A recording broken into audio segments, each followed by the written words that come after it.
सत्संग जी, प्यार से बोलिए। धन्यकार जी। आप सभी आनंदित होंगे, खुशहाल होंगे, भक्ति भरा जीवन व्यतीत कर रहे होंगे। इस शुभ भाव के साथ आज का विषय है आजादी।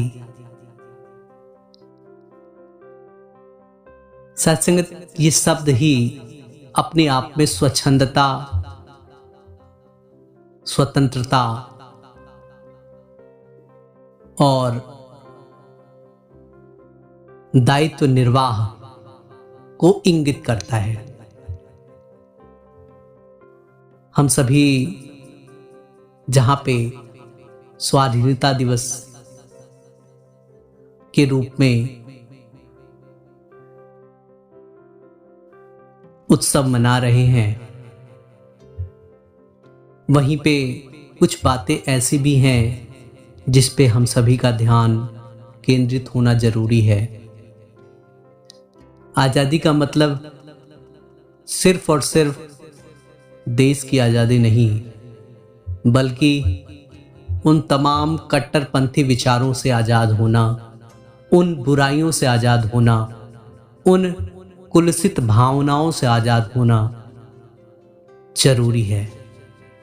सत्संगत, कभी कभी हम सभी ये सोचने लगते हैं हम तो आजाद हैं, हम जो मन करे वही करेंगे। ये भी एक गुलामी ही है कि हम किसी न किसी चीज से ग्रसित हैं और ये सोचते हैं कि ये हमारी आजादी है। एक बार की बात है, बाबा गुरबचन सिंह जी के पास एक बहन आती हैं और कह रही हैं कि बाबा जी, अक्सर संगतों में कोई ना कोई मुझे कह देता है कि बहन जी ऐसे कपड़े पहन के नहीं आते। बाबा जी, आपने तो समझाया था किसी के खान पान रहन सहन पे आपत्ति नहीं करनी, तो फिर ऐसी बात कहां से आई? सत्संगत, बाबा जी मुस्कुरा के कहने लगे, ये बात सही है कि किसी के खान पान रहन सहन पे आपत्ति नहीं करनी, लेकिन इस बात का भी ध्यान रखना जरूरी होता है कि हमारे खान पान रहन सहन से किसी को आपत्ति न हो। हम ऐसे वेशभूषा, ऐसे खान पान और ऐसी रहन सहन परिवेश के हिसाब से ही तो कर सकते हैं। हम ऐसा नहीं कर सकते कि जो कुछ भी हमारा मन करे वही हम करें। सत्संगत, महापुरुषों ने यह भी समझाया कि प्रभु मुझे ऐसी आजादी देना कि मैं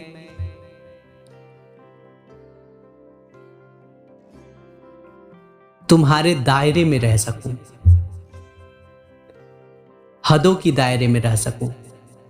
सत्संगत, हर चीज का एक हद होता है, एक सीमा होती है, और उस सीमा के अंदर रहकर ही हम अपने आप को स्वच्छंद महसूस कर सकते हैं। एक घर है, घर में चारों तरफ से दीवारें हैं, हम आजाद तो हैं, लेकिन उस घर के अंदर अपने आप को सुकून से रख सकते हैं,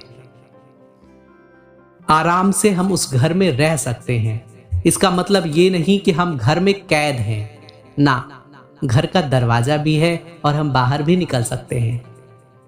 लेकिन हाँ, ये जरूरी है कि हम घर में रहें। अगर हम बाहर में रहते हैं या बाहर जो लोग रहते हैं उन्हें किन किन दिक्कतों का सामना करना पड़ता है, इस बात का भी विचार होना चाहिए। सत्संगत, हदों के दायरे में रहने की बात महात्मा समझाते रहे और कहते रहे कि हदों के दायरे में रहना, न कभी ज्यादा बोलना, न कभी ज्यादा बर्दाश्त करना, न कोई ऐसा काम करना जिससे किसी को कष्ट हो, किसी को पीड़ा हो, किसी को दुख हो। हर चीज सोचना है, समझना है और उस हिसाब से चलना है। आजादी तो वास्तविक यही है। हाँ, अपने जिम्मेदारी से भी कभी कभी हम पीछे हट जाते हैं। ये आजादी का नाम नहीं है, बल्कि हम अपनी जिम्मेदारी को निष्ठापूर्वक निभाएं, जहां तक हो सके वहां तक निभाएं। हम अपने दायित्वों से अगर पीछे हटते हैं तो भी हम आजादी का पालन नहीं कर रहे हैं। जहां पे कर्तव्य की बात आती है, जहां पे अधिकार की बात आती है, अधिकार हम सबका है, हम सबको मिलता भी है, लेकिन अधिकार के साथ साथ हमारा कर्तव्य भी जुड़ा है। हम उन कर्तव्यों का भली भांति पालन करें। सात्संगत इसके साथ किसी कवि ने कहा, सब कुछ पाकर भी है माया का गुलाम, आजाद होकर भी गुलामी ना गई। सात्संगत सब कुछ परमात्मा ने दिया है, तन मन धन सब कुछ दिया है, बुद्धि विवेक स्वस्थ शरीर, फिर भी कहीं ना कहीं दुनिया की होड़ में लगे हुए हैं। ये कर ले वो कर ले, ऐसा कर ले वैसा कर ले, लेकिन ना, महापुरुषों ने हमेशा से बताया कि जीवन को आध्यात्मिकता के साथ जोड़ना ही सच्ची आजादी है। सात्संगत जब हम आध्यात्मिकता के साथ जुड़ जाते हैं तो न सुख का सुख न दुख का दुख महसूस होता है। हर समय एक रस की अवस्था, सहज अवस्था जीवन की बन जाती है। सात्संगत किसी महात्मा से जिक्र हो रहा था, बातचीत हो रही थी कि महापुरुषों को बड़ी पीड़ा दी गई देश दुनिया समाज के द्वारा, लेकिन उन्होंने सहज ही उसे बर्दाश्त कर लिया। सात्संगत फिर बात यही आई कि महापुरुषों ने उस पीड़ा को महसूस ही नहीं किया था, शायद इसीलिए वो सहज ही बर्दाश्त कर गए। अक्सर हम सुनते हैं मीरा जी को, वो पंक्तियां हम सभी कवियों के माध्यम से सुनते रहे, जहर का प्याला राणा ने भेजा, पीवत मीरा हांसी रे।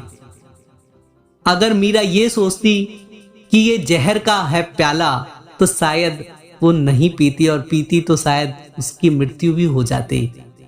लेकिन वो तो सिर्फ और सिर्फ परमात्मा के ध्यान में, भक्ति में, वंदना में, उपासना में मगन थी। उसे इस बात की जरूरत ही नहीं थी कि ये जहर है कि पानी है, ये दूध है कि अमृत है। सात्संगत इस बात का उसे ध्यान ही नहीं था, और सात्संगत जो कुछ भी वो कर रही थी सिर्फ और सिर्फ अपने परमात्मा के लिए, अपने आराध्य के लिए कर रही थी। शायद इसलिए उस पे उसका असर नहीं हुआ। और सात्संगत आप यही एग्जाम्पल देखेंगे कि भक्त प्रहलाद, जीवन की हर अवस्था में लोग उसे प्रताड़ित करते रहे, चाहे दीवारों से फेंका, चाहे पहाड़ों से फेंका, चाहे नदियों में डुबाया, चाहे तेल के कुएं में डाला, उस पे उसका असर इसलिए नहीं हुआ क्योंकि वो सिर्फ और सिर्फ परमात्मा का सिमरन कर रहे थे, परमात्मा का ध्यान कर रहे थे। अगर इन अवस्थाओं से वो बाहर निकलकर खुद को विचलित कर रहे होते तो शायद उन पर उसका असर हो गया होता। कढ़ाई के जलते तेल में उनको डाला गया, ध्यान उनका सिर्फ और सिर्फ परमात्मा पर जुड़ा था, परमात्मा के सिमरन में लगा था, इसलिए उन पर कुछ भी असर नहीं हुआ।